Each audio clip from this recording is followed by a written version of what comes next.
दोस्तों 12वीं पास करते ही किस क्षेत्र में करियर बनाएं, कौन सा करियर आप सबके लिए है सही और करियर का चुनाव करते समय किन बातों का रखें ध्यान, इन सब जानकारियों के साथ हम लेकर आते हैं कार्यक्रम बातें करियर की। नमस्कार, मैं हूं रीना और करियर से जुड़े इस खास कार्यक्रम में आपका स्वागत है। सीबीएसई द्वारा कराए जा रहे 12वीं के बोर्ड एग्जाम में तकरीबन 10.5 लाख युवाओं ने इस साल हिस्सा लिया है और 12वीं पास करते ही इनके सामने करियर चुनाव की मुश्किलें आ खड़ी होगी। ऐसे में बातें करियर की टीम की कोशिश रहती है कि देश के युवाओं को इन मुश्किलों का हल हम अपने कार्यक्रम के जरिए दे सकें, जिससे आपको करियर बनाने में मिल सके बेहतर विकल्प। तो देर किस बात की, आइए शुरू करते हैं ये एपिसोड। सबसे पहले देखते हैं हाइलाइट्स। जानेंगे बायोटेक्नोलॉजी में मौजूद करियर ऑप्शन, कैसे बना सकते हैं डांस में करियर, मिलेंगे करियर काउंसलर से और देखेंगे एम्प्लॉयमेंट न्यूज। हालिया जारी की गई एक रिपोर्ट के मुताबिक ऑटो और ऑटोमोबाइल के सेक्टर में तकरीबन 15 मिलियन जॉब्स आ सकती है। ऐसे में कार पेंटिंग स्किल हो सकती है एक अच्छा करियर ऑप्शन। कैसे, देखेंगे स्किलिंग इंडिया में। ऑटोमोबाइल इंजीनियरिंग हमेशा से ही युवाओं के बीच काफी लोकप्रिय रही है। इस क्षेत्र में विभिन्न पदों पर आप नौकरी कर सकते हैं। इन्हीं में से एक स्किल है कार पेंटिंग। काफी बड़ा सेक्टर है और जिस तरीके से शहरीकरण वगैरह भी हो रहा है, लोगों का स्पेंडिंग पावर ज़्यादा हो गया, तो उसमें ऑटोमोबाइल की ज़रूरत काफ़ी, खपत पहले के मुताबिक आज खपत बहुत ज़्यादा हो गई है।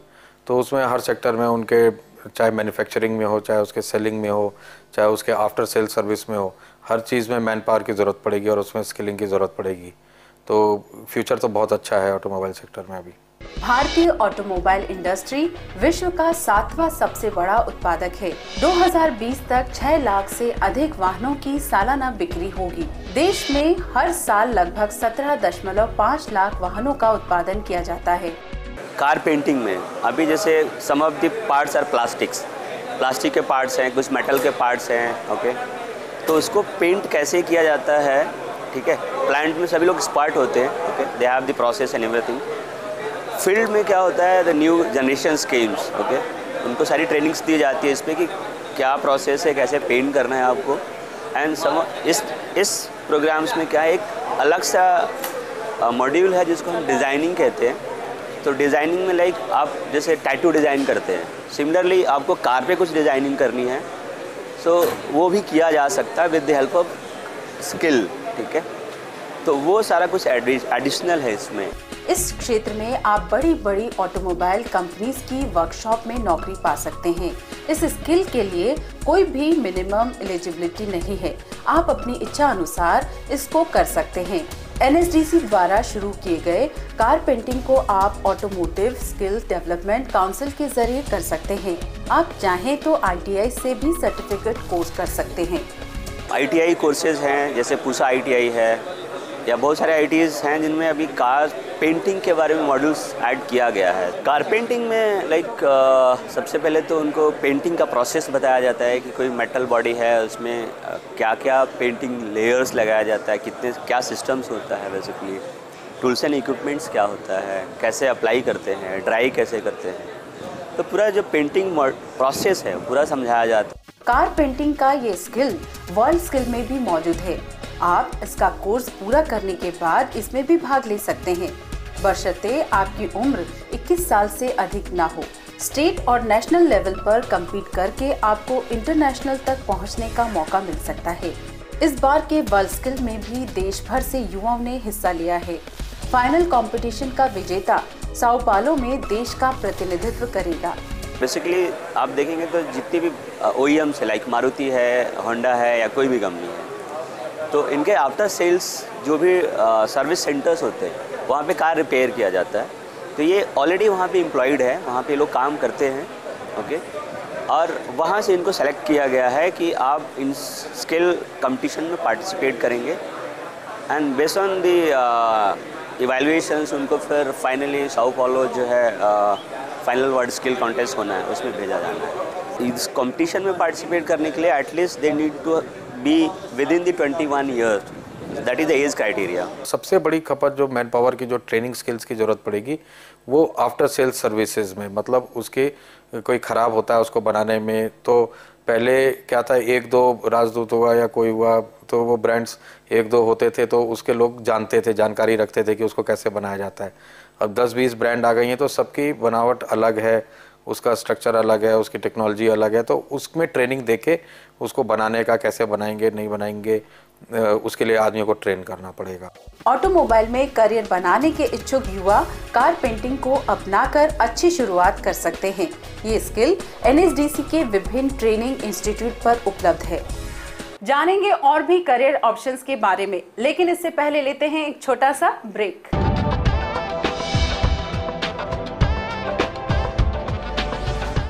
तेरे अंदर तेरी मंजिल, तेरे अंदर तेरे रास्ते, तेरी किस्मत तेरे हाथों, चुन ले अपना सफर सफर। तेरा हुनर हुनर, तेरी कदर कदर, तेरा हुनर हुनर, तेरी कदर कदर। अपने हाथों की गर्मी से सूरज सुनहरा रोशन कर ले, मौके चल के खुद आएंगे, जाएगा तू जिधर जिधर, जाएगा तू जिधर जिधर। सैकड़ों कोर्सेज में से मैंने चुना अपना मनपसंद कोर्स। अब आप भी चुनिए सफलता की राह। मिस कॉल दीजिए 08800055555 पर। हुनर है तो कदर है। Giant in telecom infrastructure.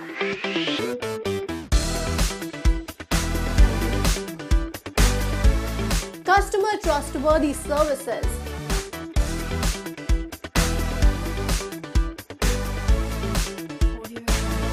(24/7) operations all over India. We are the Frontline Group.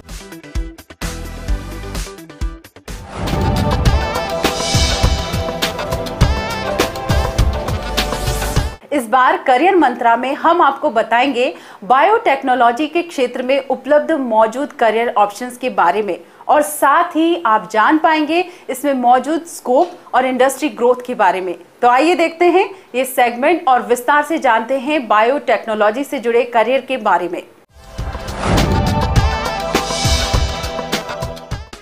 1919 में हंगेरियन इंजीनियर कैरोली इरिकी ने एक नए शब्द बायोटेक्नोलॉजी का आविष्कार किया।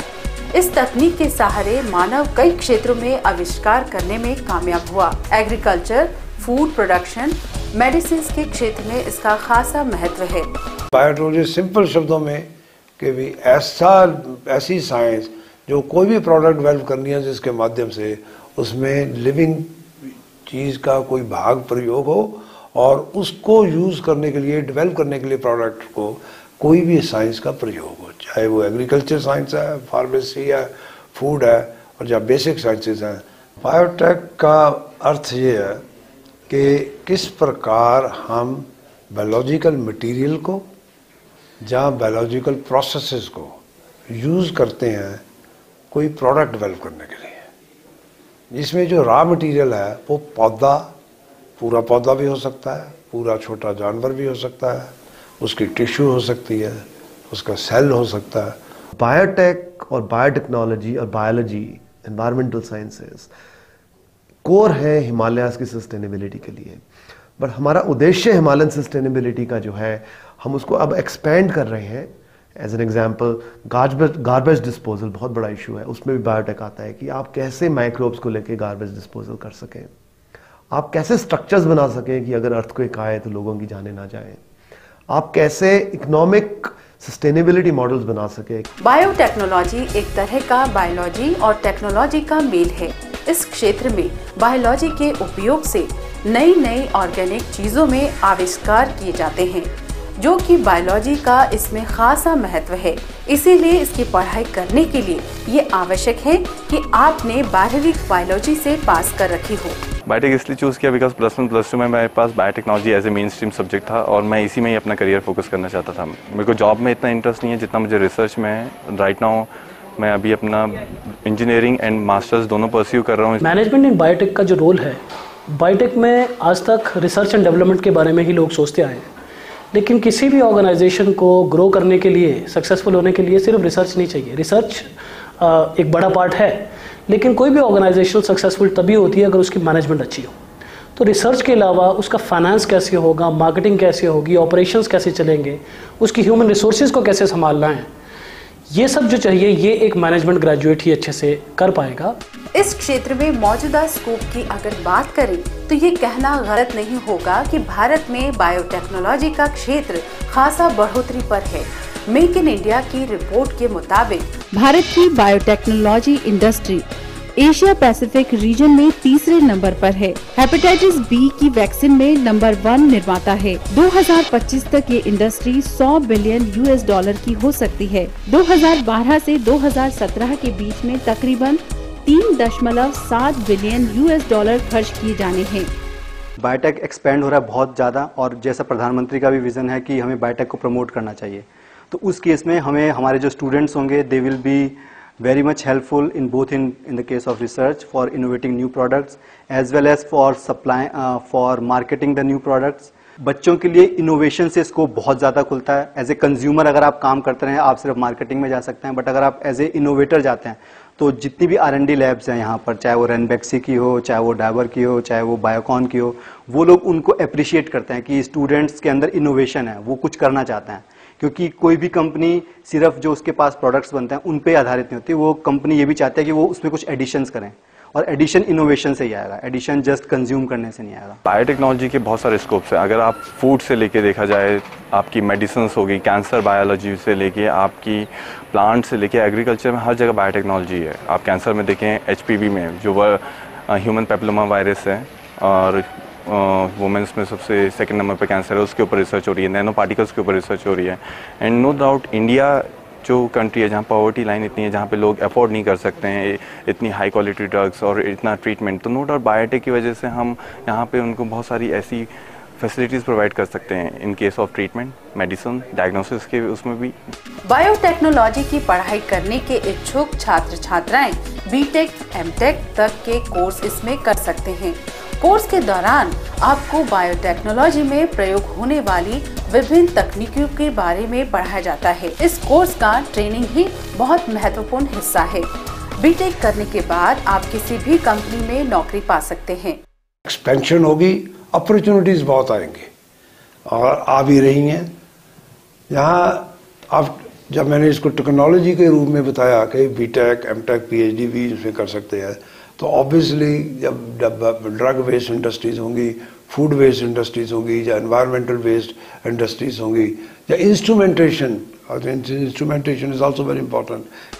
बायोटेक्नोलॉजी का फील्ड आपको एक तरह से बायोलॉजी में बीटेक करने का मौका देता है, इसीलिए बायोलॉजी से लगाव रखने वाले युवा इस कोर्स का चुनाव कर सकते हैं। दोस्तों, नाचना, गाना और मौज मस्ती करना सब युवाओं को खासा पसंद होता है, लेकिन क्या आपने कभी सोचा है कि अगर आप चाहें तो डांस के क्षेत्र में भी करियर बना सकते हैं? और अधिक जानेंगे इस सेगमेंट में जिसका नाम है करियर निर्माण। नाचना गाना किसे नहीं पसंद, हर कोई चाहता है बेफिक्र होकर गानों पर थिरकना। आप अगर चाहें तो डांसिंग के क्षेत्र में भी अपना करियर बना सकते हैं। एंटरटेनमेंट इंडस्ट्री में बढ़ते हुए टर्नओवर के साथ इस क्षेत्र में अवसर भी बढ़े हैं। अगर आपको लगता है कि आपका रुझान डांसिंग की तरफ है तो आप बेशक इसमें करियर बना सकते हैं। आज के समय में बहुत कुछ स्कोप है, क्योंकि समय बदला है और लोगों का चिंतन जो है वो भी बदला है। खास करके जो अभिभावक हैं, बच्चों के पेरेंट्स जो हैं, वो सोचते हैं कि हाँ, हमारे बच्चे कुछ पढ़ाई के साथ साथ अगर कला की तरफ भी इनका अगर रुझान हो और प्रोत्साहन मिले तो ये एक पॉजिटिव ट्रेंड देखने को मिला है। तो हर पेरेंट्स चाहता है कि हमारे बच्चे कुछ ना कुछ क्लासिकल हो सीखें, और अगर क्लासिकल नहीं भी है, जहाँ नहीं पहुँच पाते हैं, तो कुछ ना कुछ एक आर्ट फॉर्म जैसे कि गिटार हो या इंस्ट्रूमेंटल में कुछ ना कुछ सीख रहे हैं। तो ये एक बहुत अच्छी चीज़ हुई है आज के टाइम में, और कुछ इसको अब करियर की तरह अपना रहे हैं। हमारा जो देश है, हमारे देश का कल्चर, उसका हेरिटेज, उसकी संस्कृति बहुत खूबसूरत है। तो ये भी एक माध्यम है जहाँ पे हम बच्चों को अपने देश के करीब ला सकते हैं और उनके अंदर और पैट्रियोटिक फीलिंग भी और ज़्यादा बढ़ सकती है। आदिकाल से ही नृत्य मानव को रिझाता रहा है। हमारे देश में मौजूद विभिन्न नृत्य शैलियाँ लोगों को आकर्षित करती रही है। जैसे कि भरतनाट्यम, कथक, ओडिसी कुछ ऐसे ही क्लासिकल डांस फॉर्मेट है। जी, ओडिसी नृत्य देखिए एक शास्त्रीय नृत्य है और उड़ीसा राज्य से है एवं इसका इतिहास हमें दूसरी शताब्दी से मिलता है एवं ये मंदिरों से इसका आविर्भाव है। 11वीं शताब्दी में जब भगवान श्री जगन्नाथ जी का मंदिर का निर्माण हुआ तब यहाँ भगवान श्री जगन्नाथ जो कि स्वयं भगवान विष्णु है, वही कृष्ण है, इन्हीं की सेवा के रूप में नृत्य का प्रचलन था और इनको करा करती थी देवदासियाँ। लेकिन जब उड़ीसा पर आक्रमण हुआ और इसका प्रभाव मंदिरों के रीति रिवाजों पर पड़ा और साथ ही साथ इसका प्रभाव नृत्य शैली जो देवदासी नृत्य करते थे उस पर भी पड़ा। लेकिन 15वीं शताब्दी के आसपास एक और ऐसे संप्रदाय थे जो चाहते थे कि नृत्य का जो है प्रचलन रहे, तब आविर्भाव हुआ गोटीपो नर्तकों का। और ये गोटीपो नर्तक जो हैं वो बालक, छोटे छोटे बालक जो लड़कियों की वेशभूषा में रहकर नृत्य करते थे जब सामाजिक त्यौहार हो या धार्मिक त्यौहार होते थे।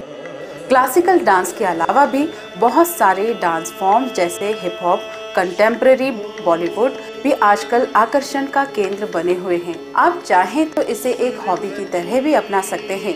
इस तरह की एक्टिविटीज बच्चों के ओवरऑल डेवलपमेंट में काफी मदद करती है।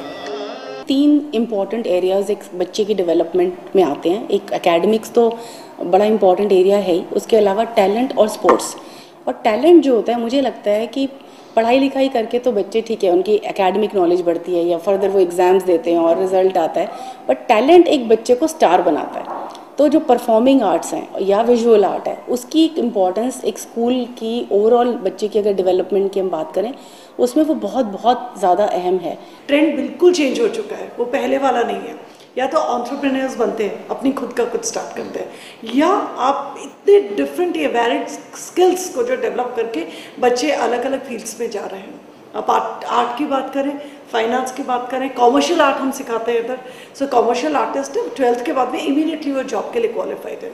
सो स्किल डेवलपमेंट CBSE का भी यही है। अगर आप देखें NCERT रिसर्च करके ये है कि वोकेशनल सब्जेक्ट्स को सबसे ज़्यादा इंपॉर्टेंस दी जाए। देश भर में सैकड़ों डांस स्कूल और एकेडमी खुली हुई है जो आपको शॉर्ट टर्म कोर्सेज के साथ डिग्री कोर्स तक करने का मौका देती हैं। देश के प्रमुख डांस कॉलेज इस प्रकार हैं: मुंबई विश्वविद्यालय, Nalanda dance research centre, Indira कला संगीत विश्वविद्यालय, बनारस हिंदू यूनिवर्सिटी। आप अपनी पसंद का डांस स्टाइल चुनकर शुरुआत कर सकते हैं। डांस आपको बहुत कुछ सीखने में मदद करता है। 5 Ds हैं डांस से मैंने जो सीखा है, that is first thing is discipline, the second thing is dedication, devotion, determination, and all these leads to divinity, and that is what dance is for me. So मेरे लिए नृत्य सिर्फ एक मनोरंजन का साधन नहीं है। यहाँ मैं सोचती हूँ कि इस माध्यम से हम अपने आप को पहचानते हैं और ईश्वर तक पहुँच पाते हैं। तो इसीलिए कहते हैं dance is just not a dance but is a combination of mind, body and soul. बाकी करियर ऑप्शंस की तरह डांस भी आपको सुनहरे अवसर प्रदान कर सकता है। अपने सपनों को पूरा करने के लिए बस आपको जरूरत है कड़ी मेहनत और लगन की। कहीं जाइएगा नहीं, मिलेंगे एक ब्रेक के बाद।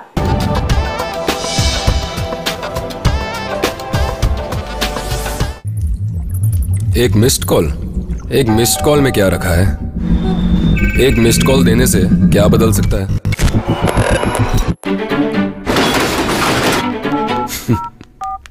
एक मिस्ड कॉल देने से आंखों की मायूसी चमक में बदल सकती है। हेलो और उम्मीदें वो शायद पक्के इरादों में। एक मिस्ड कॉल देने से नए रास्ते खुल सकते हैं। जिंदगी का नजरिया बदल सकता है, घर वालों का रवैया बदल सकता है और लोगों की नजरें भी और आने वाला कल भी। हमारी तरह अपना मनपसंद कोर्स चुन चलिए सफलता की राह पर। मिस्ड कॉल दीजिए 08800055555 पर। हुनर है तो कदर है।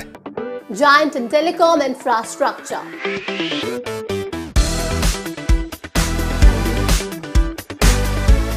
Customer trustworthy services.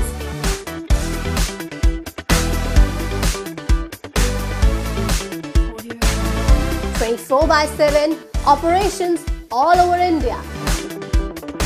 We are the Frontline Group.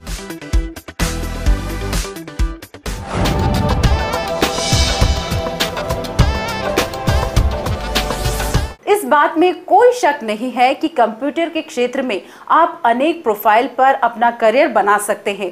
Hardware हो या नेटवर्किंग, दोनों में आप सुनहरे अवसर पा सकते हैं। इस बार के एपिसोड में हमारे एक्सपर्ट आपको बताएंगे स्टोरेज एरिया नेटवर्किंग के बारे में। तो देर किस बात की, आइए देखते हैं ये एपिसोड।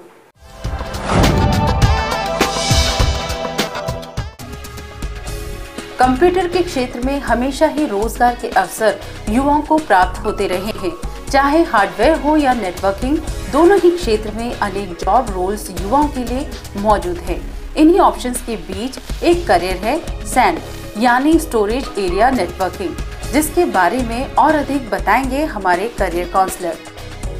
सैन मशीन का मतलब है स्टोरेज एरिया नेटवर्किंग, यानी स्टोर करना, स्टोरेज है। इसको हम डाटा स्टोरेज फार्मिंग भी कहते हैं। जैसे आपके पास एक कंप्यूटर है तो डाटा आप सीडी में रखेंगे, हार्ड डिस्क में रखेंगे, प्रिंट करके रखेंगे, तो एक लिमिट तक ही रख सकते हैं। अब एक मशीन आ गई जिसके अंदर डाटा स्टोर हो सकता है। वो काम ही उसका डाटा स्टोर करने का फार्मिंग का है, यानी आप लाखों करोड़ों डाटा उसमें स्टोर कर सकते हैं। यानी टेराबाइट्स तक की तो हार्ड डिस्क शुरू होती है उसका, जो सबसे छोटा हार्ड डिस्क है उसका वो टेराबाइट से शुरू होता है। और ऐसे कई सारे स्लॉट्स हैं उसके अंदर। तो जो भी डाटा है, अब ऐसे डाटा होते कहाँ हैं, जैसे मीडिया हाउसेस हैं, गवर्नमेंट सेक्टर है, बैंक्स है, रेलवे है, मल्टीनेशनल है, इंटरनेशनल जो फ्लाइट्स हैं जहाँ हमारे पास डाटा जनरेट हो रहे हैं। बाकी ऑप्शंस की तरह सैन में भी हार्डवेयर और नेटवर्किंग दोनों पढ़ाया जाता है। विद्यार्थियों को पहले हार्डवेयर की पूरी जानकारी दी जाती है और इसके बाद नेटवर्किंग से रूबरू करवाया जाता है। इसके अलावा जरूरी ट्रेनिंग भी स्टूडेंट्स को करनी होती है। नेटवर्किंग के कोर्स में सबसे पहले शुरू होता है जीरो से, यानी एक स्टूडेंट सैन नेटवर्किंग तक जाना चाहता है तो उसको ये जानने की बड़ी जरूरी होती है कि सैन नेटवर्किंग काम कैसे करता है। तो नेटवर्किंग जानने से पहले उसे सिस्टम एक्सपर्ट बनना होता है। अगर वो एक सिस्टम खुद से नहीं बना सकता, सिस्टम के मेंटेनेंस नहीं कर सकता, तो फिर वो नेटवर्किंग में जाए। और सिस्टम तभी करेगा जब उसको इलेक्ट्रॉनिक्स और डिजिटल की नॉलेज होगी।